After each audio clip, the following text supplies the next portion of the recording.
I always believe you could always make time. You could always make time for anything, especially to see your loved ones for sure. So, I kind of manage my schedule to where like, hey, I'm really busy this weekend. Um, but I might have a night off next weekend. This is Sad Boy Radio. What's the word, everybody? Welcome back to Sad Boy Radio. I'm your host, Matt. And today, man, we got a very special guest here, right? You're a prominent DJ out in the Latino nightlife industry. You got a brand deal with Patron, right? Brand partnership. Yeah, yeah. You'll be doing your first music festival, Sueños. Man, introduce yourself, bro. Go by the name of DJ Orozco El Nene, if you guys know. But yeah, man, I'm excited. This year's big things are coming, Sueños, and also North Coast Festival. That one's gonna be. I'm excited for that. So yeah, two big festivals. So how is it these opportunities came about, right? I mean, you've been DJing, you said it for about 2 years now. My dad used to be DJ, so he always had the equipment in my house. And I would always just mess with it as a kid. I'll help him out at gigs and stuff like that. But like I thought of it as like, oh, I gotta go work with my dad, I gotta do this and I gotta do that. And I never really planned on being a DJ until I actually started doing those high school parties and stuff like that. So that's how it all got started. Um, but yeah, it had to be maybe I was like 10, 11 years old. Um, it all started, events back in my hometown. Um, the venue, the Forge. It all started there. But now I'm 24, so people see me as like a young upcoming DJ, but I do have like the experience behind me and the family behind me too. So I mean, you go from doing the Forge high school parties to now at Sueños, right? So how did you get booked for that opportunity? it was crazy. I was like sleeping and I just got like a random phone call. Well, I missed the call. And then like I kind of woke up, my phone was blowing up, like answer your phone, answer your phone. So like I kind of, I was like, oh, okay. So I called back and they're like, hey, we're gonna put you at Sueños this year. And I was like half asleep and I was like, okay, hold on, let me fully wake up and like comprehend this. So I was like, okay, yeah, yeah, let's do it. And same thing with North Coast, man. Same thing. I was just I was out somewhere with my cousins, something like that, and then I get a random message. You're confirmed North Coast Festival this date, like out of nowhere. So it was pretty exciting things. It was really unexpected things, but yeah, Blessings, bro. That's what that is, right? And you've earned these opportunities. You've been working with VIP for a very long time now. I mean, like I mentioned to you earlier, that's the name that I saw you come up with. Every time I see that logo, every time I see that lightning symbol, I'm like, oh, VIP. So how did this relationship begin? if you're doing anything, for your career, anything that you want to start up, it's always good to have like a team that really supports you, believes in you, that's willing to go out for you. So how that started, I was, like I said, in high school doing those house parties. They kind of started up their company, their stuff, and and it was in the same area back in my hometown. So they're like, hey, we want you to be a part of this new concept, this new branding, this new company that we're doing. And we did the first night. We worked really well together, and they're like, hey, like let's keep it doing, let's keep it going, let's keep it like um you have talent, you have potential and stuff like that. So yeah, the rest is history. Kept working hard. Um, I kept trying to bring my name out too, expanding, um, and stuff like that. So yeah, it's important to have like some like a team that really like supports you and guides you in this journey. Cause I was young when when it first started. I was freshly out of high school. I I wanted to become the Tiesto right there and then, and it was like, hey, like you should do this, how you grow this, and I had a lot of older people that has been in the industry too that helped me and guide me out, and showed me. So it's really important to have those those older people to show you, guide you kind of thing. Man, the fucked up thing is like you start this shit and you expect I'm gonna be the next big thing in the next year, in the next 6 months to a year. And your first gig or your first episode, your first song is gonna do amazing because every single person you know is like, oh, this guy's doing this now. Let me go check that shit out. Yeah. And then the second one, I'm not gonna say it flops, but it doesn't do what you expect. Uh-huh. And that's the hump that you got to get over. That's when you realize, like, oh, this is gonna take some real work. Yeah. That's how it was for me. I remember the first episode we dropped did 100 plays on SoundCloud, literally in a weekend. I'm like, that shit's lit. The next one probably did like 12 views or some shit. I'm Yeah. like, damn, bro. Even when you first start, you think you're raw as fuck. You think you're really good until 2 years later and you're actually really good. And then you look back and you're like, damn, that shit was trash. Definitely, man. I look back at it, I'm like, man, like back in the, when I started, I never grabbed the mic. I never grabbed anything, like those who see me live knows that like that's my thing. I'm just like, I love to give that energy out. The mic works, talking Spanish, talking English, mess with people in the crowd and like engagement, all that. And I look back and I was like, I was scared to even touch the mic. I was like, I never wanted to touch the mic. So, it took those years. It took, to gain that confidence. All the practice, all the work that came behind it. So yeah, definitely. Yeah. I look back to it and I'm like, yeah. And you mentioned having that team, having that support system, the people that drive you every single day to be better than you were yesterday. Without that, you really don't have anything, right? That goes for anybody pursuing something bigger than themselves. When it came to this, if I never had the person that was helping me in the beginning, I wouldn't have gotten started. If I never would have moved on to another team and formed my own team, I wouldn't have had somebody to continue to push me when shit was down, right? Because we all have those periods where I want to quit. I don't want to do this no more. But you got somebody in your ear telling you like, no, you can't because this is the impact you're having on people. In what ways has VIP helped push you to grow both professionally and personally? The support, man, the support since day one. They kind of, showed me, guided me, you know, uh, because it all comes, a learning experience. It's all a learning experience. Hey, uh, this set today, like, was a little rough. Let's try working on this, or you could do this, or you could do that, and we all learn from it. We all learn from it, and we all, get better at it. That's how that's how you learn. You're making mistakes and all that. Um, but it's always important in anything. I tell people in anything you want to do in life, have a team, have somebody else at least that has the same like vision as you, supports you. Um, that's always important, and you know, thankful for that to have that kind of support system to kind of like help me guide me out. So then what was it that made you gravitate towards this Latin sound? Because I'm trying to think out the top of my head, right? How many there's Latino DJs, but their focus isn't Latino music. What was it that pushed you in that direction? I've always been into to the Latin music, to the reggaeton. I'm 100% Mexican, so like I know my Mexican music. But I always been into like the reggaeton, all types of Latin music, salsa, cumbia, bachata, all that, and I grew up DJing that because I grew up in a like my dad. He would DJ all the private events, weddings, quinceañeras, all that.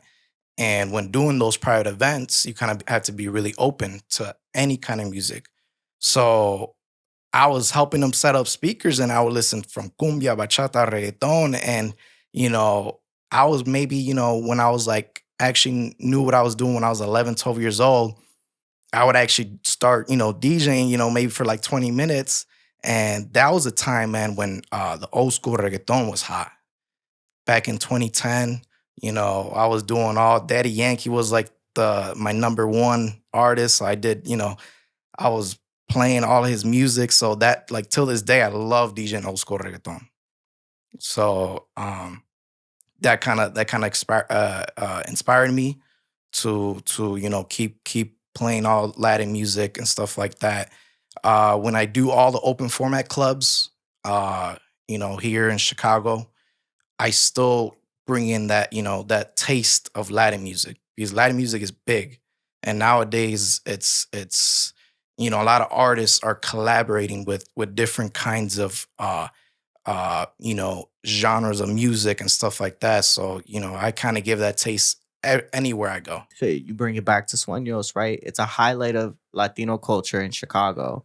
It's the biggest reggaeton festival in, I'd say the Midwest. I was gonna say the US because technically Baja and all that's in Mexico, but you know what I'm saying. I'm telling you, when I was like sleeping, I was half asleep. I called, I instantly called my parents. I was like, I'm DJing Sueños this year. What sort of significance does that have to you, right? You being one of the first local DJs that they put onto the Sueños lineup. I didn't really have expectations like, oh, I should be at this festival, at this type of and on this year or this year. But, I was like, when the time comes. And that's what I learned throughout my whole career is never to force things.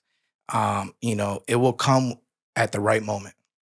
And I think it did come at the right moment.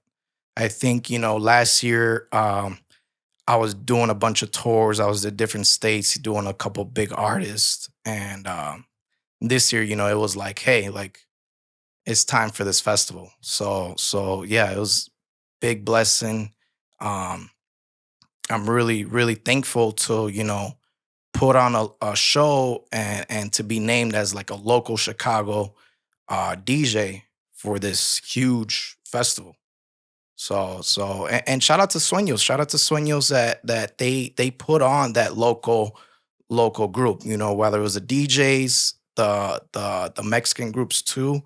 That's a big thing. You always got to support the local people, the local artists, the local uh, uh, um, people that has been working really hard. You know, so yeah, that was a great decision from them. Great, it should be really good. It should really go. This year the whole stage is gonna be local artists. There's 3 stages, right? There's 3 stages. So La Plaza stage, that's gonna be all local talent. So then growing up, how was it Latino culture shaped your identity? I think growing up, I grew up in a Mexican household. Uh, my parents, I spoke to them in Spanish. Um, and it was always like growing up, those Saturday mornings when your mom's cleaning and they're blasting, all the Mexican music. Or my dad would always listen to a lot of a lot of salsa, a lot of cumbia. He's from Mexico City, so he would that music was always just around. Whether it was like waking up on a Saturday morning in your house, or going to work with my dad. Hey, we got a wedding. Come help me out. Set up speakers, and I was listening to that music the whole night. The man was getting that free child labor. Yeah, man. Yeah. In the Mexican household, you start, working. As soon as you know how to like do stuff, hey, these are your chores, these is what you gotta do and stuff like that. So that's why like I wouldn't say I never planned on being a DJ, like especially full time, but I've always, wanted to. I always wanted like, hey, like that's cool, like that's like, you look at Tiesto, like, oh, like that's cool. And I told my dad, I was like, oh, like, you know, I kind of want to do that. Yeah, yeah, that'd be cool. So, yeah, I grew up doing that. There was always equipment in my house I always messing with. And yeah, he taught me. I had some other people kind of teaching me how to actually, DJ, how to actually work everything when I was like, maybe I was like 15, 16 years old. So my dad had a couple good friends, really great DJs back in the day that would teach me. They're like, hey, if you really want to, learn, if you really want to, if you have a passion for it, you know, we're here to help you. So being introduced to the pros and being introduced to the highs of this lifestyle, did you realize the sort of negative things you would run into along the way? Yeah, definitely, man. You know, especially nightlife.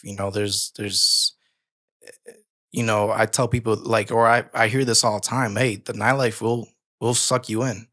It'll suck you in, and you got to be prepared. You got to be mentally strong. Um, so I was kind of, thankfully, I had older people, especially older family, my dad and people that have worked nightlife. They're like, hey, um, be mentally strong, be prepared. It's not easy at all. It comes with its like flowers where it's like, yeah, this is great. I'm getting paid to do this. The free liquor comes and I'm partying and this and that. But like, it definitely sucks you in, man. So what is it about nightlife for the people that don't know, right? Because we're talking about a lifestyle that we both understand. But for the people that don't know, what is it about nightlife that you have to mentally prepare yourself for? I would say for sure the alcohol, the liquor for sure, man. Especially for me, especially for the DJ, especially the people that are working nightlife. Uh, you know, Liquor's coming at you every time you're working, and you got to make sure that you know your limits. You still have a job to do at the end of the night, and you just got to prepare yourself because once you start abusing it, it's gonna suck you in for sure. And I would say, I've been pretty good with it, but for the past year, it's been like, man, I go into the DJ shed and gig and like, here's your first shot, or here's a bottle, this and that, and it definitely gets to you. Do you feel like you've noticed it having a negative impact on your life? I would say definitely negative, but definitely a positive too. Um, why I say positive because many people that I met and build my relationship with was because of alcohol. I met somebody and we're at could restaurant, a bar, club, whatever it is. Hey, let's take a shot. We take a shot. Nice to meet you. This and that, and alcohol is a lot of people create relationships from that. I've created a lot of relationships over drinking with someone else, or hey, let's go out for some drinks and talk about some stuff. But it definitely has this negative side to it, man. If you're abusing it, I've made a lot of relationships with alcohol, but I've also lost some relationships with alcohol. I was gonna say, matter of fact, didn't we meet? When was the first time we? You said we met at Sueños, right? Yeah. The first time I remember meeting you was at Gold Coast. Okay, man. I You don't remember that, I huh? was probably like I said, See, we were at Gold Coast when huh. it was last year when Pee Wee came into town. Okay. Yeah, Yeah. Did we yeah. take a shot together? I don't remember. See, That's a blurry night for me, man. we must have probably took a shot because my thing is like if I have liquor with me, I'm sharing that with people. That's even when I'm like DJing. You see, there's a couple of videos of me where like I have a bottle, I'll start giving out to people. But yeah, I've met a lot of people, just with like, hey, let's take a shot. Nice to meet you. Um, I do this and that. We do this and that, and it's created a lot of relationships with me. What was the moment that made you reflect on this, though, right? Because you mentioned that liquor can be a problem.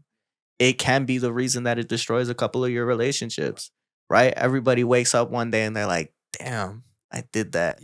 Yeah, man. You wake up the next day and you're like, what did I do? Who did I talk to? let me check my stories. Like, what did I post? Like, that's, it's a big thing, especially for me. I don't just post like anything. I had to kind of, okay, like, is this, am I posting this for this? Like, stuff like that, kind of, positive impact. I don't just post and, stuff like that. But yeah, you wake up one day, the next day, and you're like, you know, man, what did I do? Like, did I mess up or stuff like that? You get the messages, you're texting everybody, hey, like, what did we do? How did we even get home? So yeah, no, definitely, man. And it comes with like, I've had arguments with, people, friendships or anything that I had, where it's like, hey, like, honestly, like it was the alcohol, I shouldn't have said this at 3 in the morning when I'm like, you know, 12, 15 shots deep in, So it's just, it's the abuse, and you kind of wake up and you're like, it's just that wasn't it, man. I gotta cut it down. I gotta limit myself. Um, you gotta know what you're doing because at the end of the day, you gotta keep it professional. I try to keep it 100% professional every time. I like to mess around. If I know you, this and that. Hey, like I love creating those friendly relationships, but yeah, at the end of the day, I still have a job to do, and there's been some points where like I can't perform my talent, my job that I was paid to do because of alcohol. This is something that leads you down a completely different road that you didn't expect, right? We get lost in this lifestyle that we think we're okay. We think it's okay because I'm young. I'm 21, I'm 22. I'm going to grow out of it eventually, right? Then you hit 23, 24. You're like, I'm still young. You hit 25, you start to question some things in life. You're like, man, when does it actually become a bad habit? When does it become a problem, right? And I think back to somebody who I listen to a lot and watch the interviews is Ed Sheeran. And he talks about the fact that alcohol had started to play such a big role in his life to where he was gaining weight, right? You start to do certain things that you wouldn't be doing had you not drank so much, right? In the song Bad Habits, it says, my bad habits lead to wide eyes stare into space, and I know I lose control of the things that I say. Yeah, I was looking for a way out. Now I can't escape. Nothing happens after two. It's true. My bad habits lead to you. And he's not talking about a person. Yeah. He's talking about the bad habits that come afterwards Mhm. with drinking. Yeah. You're looking for this escape from the everyday reality. You're a DJ, so I mean, I don't know how many problems you got, but you think about the 9 to 5 worker, right? Why are they outside? Because they got some shit that they're running from. For sure. And I understand them too, because before I went full-time DJing, I used to work a 9 to 5. Not a lot of people know that, so I'll say it in the pod, not a lot of people know that I used to work a 9 to 5, and yeah, you would have like, man, I had a long day at work, this and that, and my boss is yelling at me, and I need a drink. I need to go out, I need to have a good time. And that's when I'm like, anywhere I DJ, anywhere where I'm performing or making people have a good time, I'm going 100%, because you don't know that person that had a long day at work today. They're trying to have a good time, So you want to give it your all. You want to give it your all to 100% of the people of the room. Obviously you can't satisfy 100% of the people, but if you give that people experience to come back, if you give them that, like, man, I had fun. Uh, you know, I was stressed out from work today, but I came here, I had fun, I had a good time, and I'll be back. That's the most important thing. That they come back, that they uh had a great time and everything like that. So I reflect on those 9 to 5 people, man. It's not easy. It's not easy at all either. So they want to come out, they want to have a good time. They had a long day at work, they had a long week.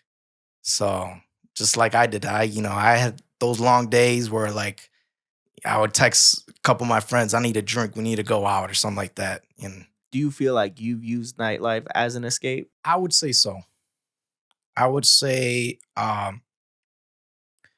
when I'm like in the middle of my set, this could be, in front of 1,000 people, it could be in front of 15, 20 people.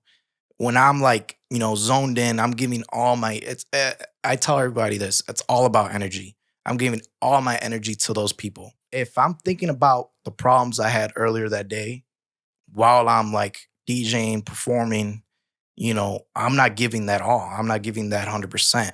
So I kind of have to like, man, there's been days where like I had a long day and I still have to DJ in front of this crowd.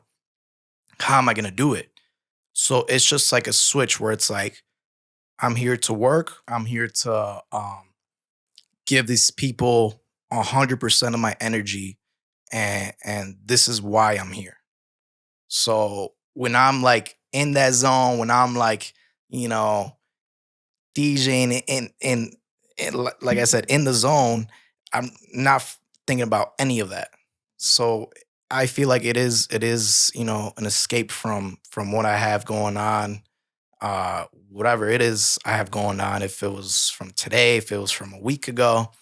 So yeah, when I'm there, it's kind of like an escape from everything. What do you feel like you've used it to run away from? Anything. If I had problems, if I had just a bad morning, if I have something going on at home, um, if I'm like stressed out about something, I'm like, I try to figure it out.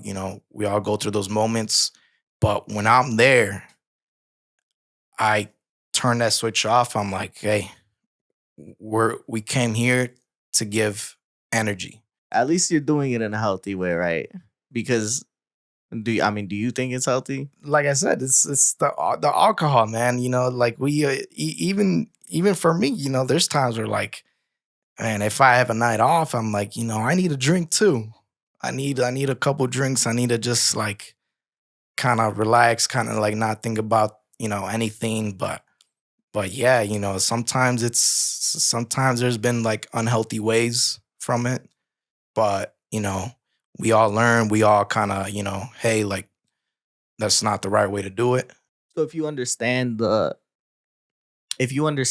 that alcohol is having this negative impact, why do you allow it to play such a big role in your life? I gained the confidence to DJ, to use the mic, to give out that energy because of alcohol. Sometimes, like if I have like some drinks in me, like I start feeling that I feel like I do better as a DJ, as a performer, as putting on that show, putting the energy, given whether if it's like in front of 10, 15 people or 1,000 people, whatever it is, I feel like confident.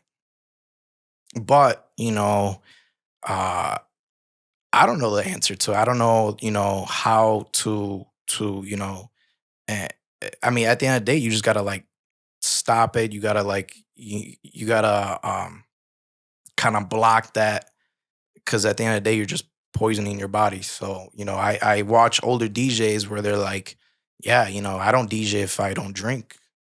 And some of those DJs have gotten better. Some of those like, and these are like big name people. These are big name producers, stuff like that. That like they're like, it took a while for me to stop. So and I give props to those people. I give props to those people that you see on Instagram and they're like, hey, 1 month sober. I did a run and completed it, and I give props to those people. It's because we use alcohol as a mask, right? We are afraid to be our 100% authentic self when it comes to being in a public setting. If you're this personality, if you're this DJ, if you're this singer, you're putting your heart and soul into certain things. When I come on here and I tell my whole business, I don't drink on here, but right, I come on here and I say everything that I feel. I say everything that I've been through, everything that I'm going through. So to go outside and have somebody look back and be like, didn't you say that? Hey, I need a drink to have this conversation. You know what I'm saying? When you're the DJ, you're the person setting yourself up. If your music's whack and you're not doing your job correctly, You're gonna hear about that shit, right? And to you, this is what you listen to. This is what you like. And you gotta appeal to the crowd at times, but you're also putting your efforts and your struggles into this music, right? So then you think about an artist, you think about a singer. This person just wrote their heart and soul into the song. Yeah, they're gonna put on this mask because it's the only way for us to really be able to show up for everybody. Yeah, definitely. I've seen like big artists where they can't go on stage without, taking a shot, taking, just to calm the nerves or like you said, like hide, put on that mask too. And then with this lifestyle, right, you have to prioritize the career. You have to prioritize, what do I want out of life? So then your other relationships fall by the wayside. You got family, friends, significant others. They all want to say that they understand what you're doing. But when I'm coming home at 3 o'clock in the morning and you didn't see me for the day, it's, where you been at? What you doing? Why does this take up so much of your time? How have you seen your prioritization of working in the industry impact your personal relationships? It's hard because not many people see it. They see it like, hey, like I'm doing this type of lifestyle, I get paid to, they're like, you get paid to have fun. You're doing this, you're doing what you love, but they don't see the hardworking hours, the sleepless nights. I come back Saturday morning at like 5, 6 in the morning, but then I got a DJ brunch at like 10, 11 in the morning. So I'm like 3 hours of sleep, man. I do this brunch party or I do this, then I go DJ after that. And it's really hard because, uh, especially for, even to see my family or even to go to these family parties where like, my family, they all have 9 to 5 and on the weekends they get together. I can't be there because I'm working. Um, but it's definitely hard. And I've seen it.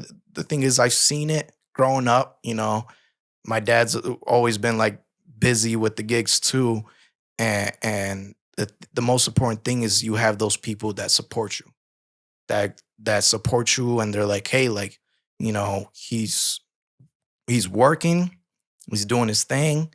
He might not be here with us, but he might, come next week or when he's off or when he has any time. So you kind of have to like um manage your schedule. You kind of have to put a time aside to see those, to see whether it's relationship, your family, your friends, anything. Um, I always believe you could always make time. You could always make time for anything, especially to see your loved ones for sure.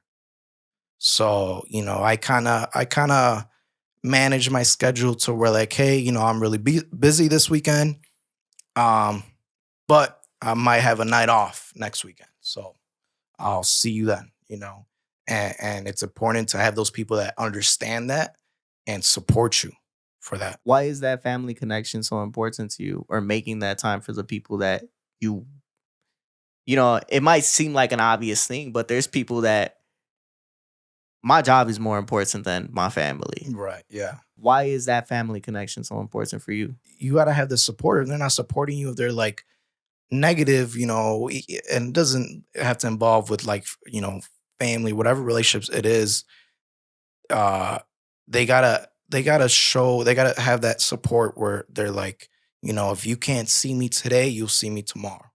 And if that's not, if that's not a thing, if that's not like I said, it's if they're not supporting and stuff like that, where you got to do, then it will be tough. It will be tough. But it's really important to me. You know, Thankfully, everybody around me is really supportive and everything like that.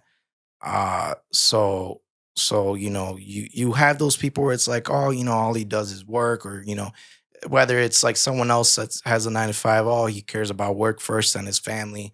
But it's always good to manage and kind of like do both sides. How did your dad's consistent work efforts impact you, right? Because that's a lot on a kid.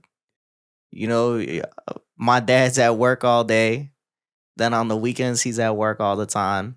And if I don't go to work with him, I'm not seeing him. You know, I come from an immigrant family, so they're like, hey, we came here to give you a better life, and we came here to work, we came here to grind, and we didn't came here to mess around, you know.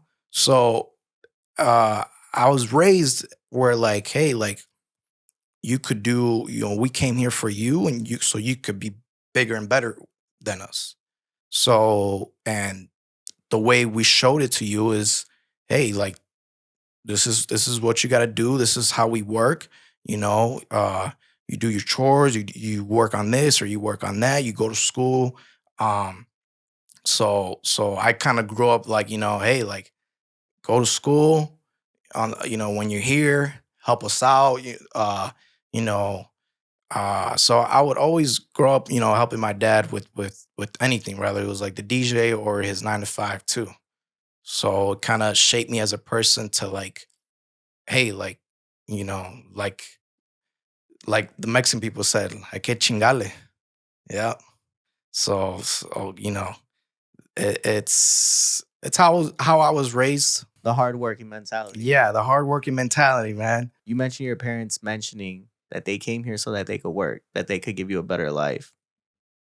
And this is an analogy I've used countless times throughout the 4 years I've done this, where our parents' ceiling is our floor, right? If we were to stay exactly where they left off, we're doing a disservice to them. We, and it's not to say that where they ended up in life, there's nothing wrong with it, but they wanted better for us. They wanted us to be better. So if my parents bought a house, who's to say I can't buy two?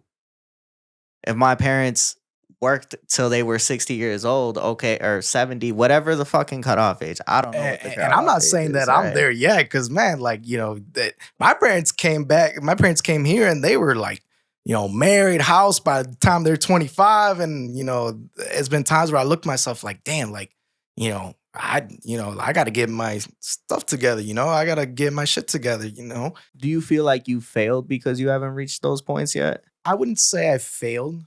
I would say that you know, because they've been proud for what I've been doing, what I've you know kind of accomplished. It's amazing what you've been able to do. You know, being able to go on tour, being able to work closely with artists and DJ full time. That's a blessing. That's amazing. But I also know that when you turn 25, because I turned 25, actually, it was when I turned 24. When I turned 24, I was scared as fuck because you have that plan set when you're younger. By 25, I'm gonna have a house, I'm gonna be married. I'm no kids yet. But this is the blueprint. This is the goal for what my life is supposed to look like at 25. And when you get closer to that age and you don't have any of that, you start to think, damn, well, am I not living right? What am I doing wrong? I think about this like I gotta catch up. Like I gotta like you know stop messing around. Like I gotta catch up. You know, we're not getting any younger. So you know, like you know, a lot of people, you know, they're like, oh man, you know, you're young, this and that. But like, hey, like you know, I wanna accomplish these things and these goals and all this uh before this and that, before this and that, you know, like I feel like us men kind of have a time clock mentality. Like when I'm like this age, I want to do this, I want to have this and that, and you know that's kind of like where I was kind of like at, where you know, hey, like you got to be, you got to have certain things, you got to have accomplished certain things, and you know, in life, and you're not getting any younger. What was that list? Like I said, like I was, you know, going to school, you know, when I was young, I was like, all right, I gotta get a house by I'm 23, this and that.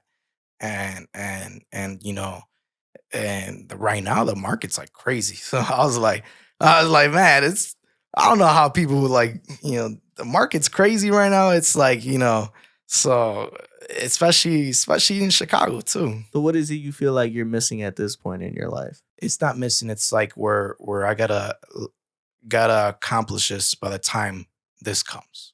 It's like a time clock for me. So it's like when I thought when I was younger, I was like, oh, I gotta be married by this age. I gotta have a house. By 30. I should maybe have a family, stuff like that, and everything. So yeah, the my life like changed a lot when I became full time DJing. Um, because when I was going out of state like maybe once twice a month. So um it was just hard to accomplish, like, hey, like you know I gotta buy a house. I gotta um just the regular goals that everyone has, to get married, to have a family, stuff like that. And it's really hard, especially if you're in nightlife. For me, it was more so I didn't want anybody to ever dictate what I was doing. So doing this, it takes a lot of time. I have to do X amount of hours of research. Then I gotta set up, do the interview, go home, go edit, cut clips. It's a lot of work. And I was never willing to give that up for anybody, whether it came to my family, whether it came to my friends. There's nights where I stayed in and said, I'm not going out because I got to do this. My relationship, I said, all right, before we go out, I got to cut 3 clips and then we could go. And eventually that becomes old to people. People don't understand that. They don't want to understand that. And it's unfair for us to put those expectations of somebody to understand that, because they didn't sign up for it. I signed up for it. You didn't sign up for it. So for me to expect you to understand that, that's not fair. So after that, it created a resentment. I started to be mad at, well, damn, why'd I put so much effort into this if now I'm losing everybody around me? Was there ever a point where you felt a resentment towards DJing and this nightlife industry? I would say not really. I wouldn't say that, like, where I was like, I gotta stop this and go back to what I was doing, because everyone around me, everyone, all the relationships I had was supportive. So I'm really blessed and thankful for that, because it just made me want, like, okay, I'm gonna keep going. I'm gonna keep going. I'm gonna try my best to become, like, who I want to be and what I want to be and where I want to be at. So, yeah, I'm thankful for everybody that's been in my life, that, like, they're all been supportive. So who is that? Who is it you want to be? It's hard to say. It's hard to say, because I always like, man, I want to be the next Tiesto type of thing, or the next John Summit. But um, I've been producing lately, so I kind of been in the production side of things, and kind of putting my music out there now. I want to get to the point where people come to the club to see me and my music, and the energy that I put out. How is it you think you successfully do that, right? Because there's so many DJs who've tried their hand at that. I'm not saying that, I really hope you do it, but I can think of a handful of DJs off the top of my head that said they wanted to be a producer, or they were big in the production and they had some success, but it always came back to, I'm just going to be a DJ. I feel like that comes with the mentality that you have. Cause I'll be like, well, why am I gonna stop? Why would I quit? Why would I, okay, like, no, I'm gonna just chill, I'm just do the regular gigs. Like, I've done many decisions in my life where I'm not going back. I'm going full throttle, and obviously, I still have my plan B, my plan C, to make sure, in my life where, I'm stable and everything. So, but hey, I'm here to go 100% to go. Why would I? Because I think about this. You could be 80 years old and you look back and like, damn, why didn't I just keep going? Why didn't I just like keep trying? You only get one life. Why stop? That's the thing though. You gotta do it intentionally. You can't just do it and expect something to happen. There's this conversation I had with somebody and they told me they're like, you keep doing the same thing over and over and over, and you're just waiting for somebody to see it that will hand you $1 million. I learned like to be patient with it, to be patient because everything that I accomplished in my DJ career has like mostly come to me. Where where it was a Sueños thing, where I'll be DJing with Canelo, where it was like North Coast, whatever. It's just the right timing.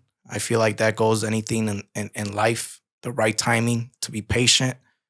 Um, so that's kind of where like I learned a lot with that. I forgot to mention that. Well, how'd that come about, the Canelo thing? Man, that's another crazy thing, man. Well, one of my guys, he's a DJ out in California. What's that city called? I forgot. And then he called me. He's like, "Yo, VMC, his tequila drink. They're gonna do an event out in Chicago. They're looking for a DJ. I can't make out there. You're my guy. Like, can you do this?" I was like, "Yeah, for sure. Send me a date. And he didn't mention Canelo yet. So I was like, "Yeah, like send me the date, send me the details. I'll look into it and everything." And then he's like, "Canelo will be there." And I was like, "Really? Are you sure?" And he's like, "Yeah, 100%. It's this first thing, whatever." Okay, cool. Later on, he like sends me all the details, this and that. I get in touch with their management, their crew, whatever.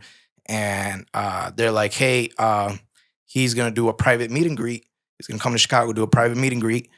You can't, say nothing, you can't promote it because it's private." So I was like, "Okay, cool." And they're like, "We're gonna send you the address uh the day before." Or it wasn't even the day before, it was hours before, man. So I was like, "Whoa, where should I stay? Should I stay like downtown and maybe like I'll be, just to have everything ready?" And so they were like, "Yeah, bring, uh it'll be at this location." Once they told me the location, I was like, "Okay, cool. I'm familiar with that place."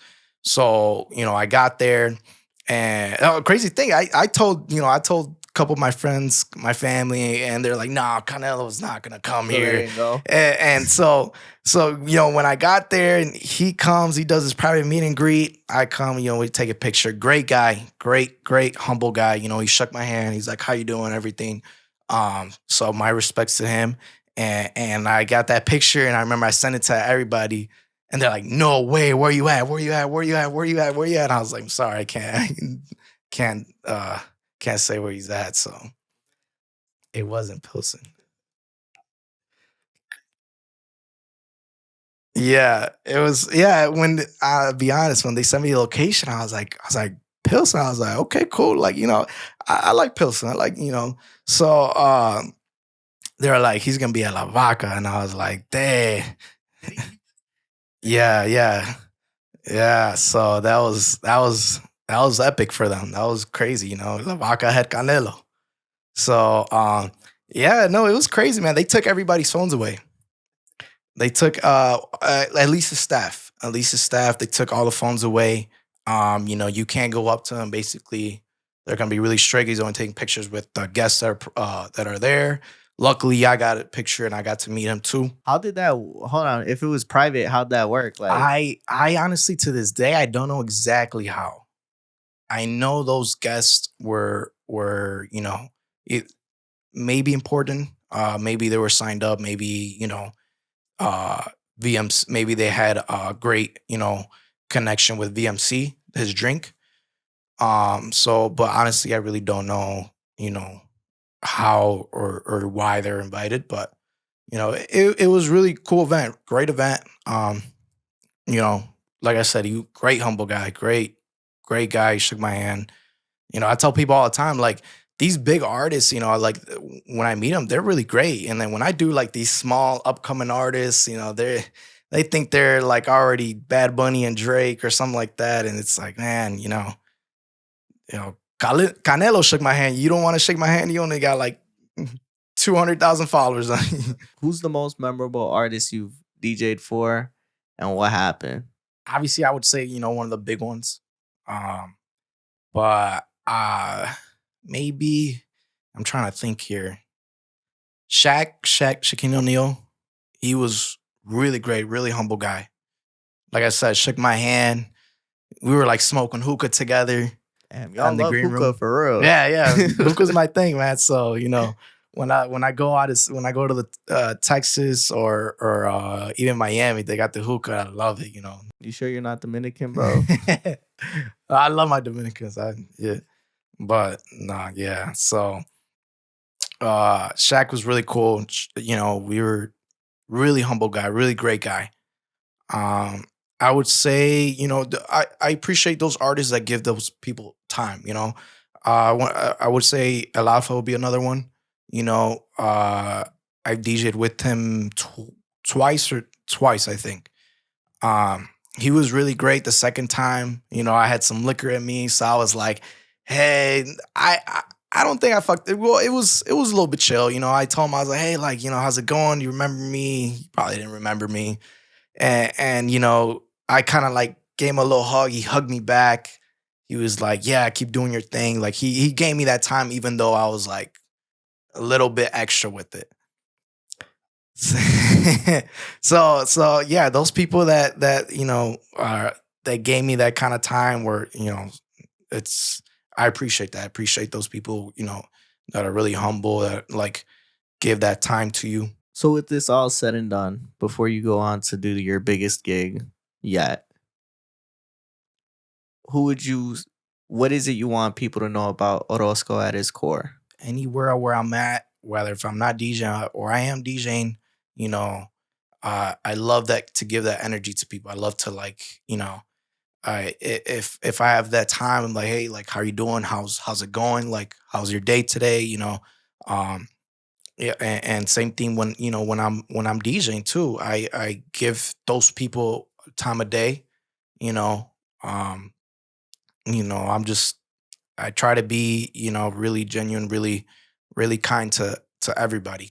Because I want them to remember how I was when, rather if they came to see me at some nightclub or if they came to see me, DJ wherever, they're like, man, like Orozco was really good, gave that energy. Uh, we even took a shot together. He gave me a shot. He gave that time of day to me or to other people. People are always gonna remember how you treat them. Yeah, 100%, 100%. So when I meet people, when I with anybody, I try to give them their time and be just really cool with them. Man, keep doing your thing, bro. I'm excited to see you next weekend. And shit. You got anything you want to plug? Follow me, DJ Orozco 72. Instagram, TikTok, whatever it is. I'll be releasing some music soon with a couple local artists. I'm excited for that. Make sure you go ahead, like, comment, and subscribe. Sad Boys for real. Peace out. This is Sad Boy Radio.